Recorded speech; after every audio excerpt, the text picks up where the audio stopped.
Hi, hello, வணக்கம். ஒரு நல்ல விஷயம். நாம் யாரையாவது முக்கியமானவர்களை மீட் பண்ண வேண்டும் என்றால் அவர் அட்ரஸ் தெரியலன்னாலும் கண்டிப்பாக தெரிந்து கொள்ளலாம். மனம் இருந்தால் மார்க்கம் உண்டு என்பது இதுதான். நம்மிடம் பிறருக்கு எதுவுமே கொடுக்க முடியாத நிலையில் கலந்து பேசும் நேரம் மட்டும் இருக்கும். ஒருவருடைய வேதனை இன்னொரு ஷேர் பண்ணி கொண்டால் மனம் ரொம்ப மகிழ்ச்சியாக இருக்கும்.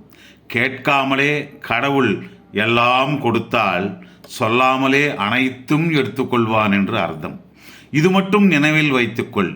ஒரு நேரத்தில் நம்ம வேதனையில் கஷ்டத்தில் பங்கெடுத்து கொண்டவர்களோடு இப்போ போராட வேண்டிய நிலைமை வரும். அதுதான் விசித்திரம்.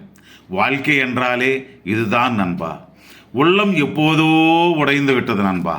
மனிதனாக வாழ வேண்டும் என்பதற்காக வாழ்கிறேன்.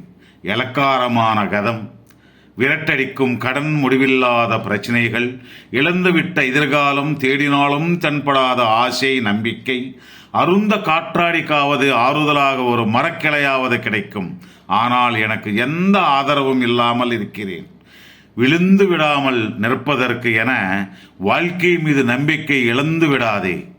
பணக்காரன் ஏழையாகலாம், ஏழை பணக்காரனாகலாம், எது வேண்டுமென்றாலும் நடக்கலாம். ஒரு தாரக மந்திரம் சொல்கிறேன் கேள்.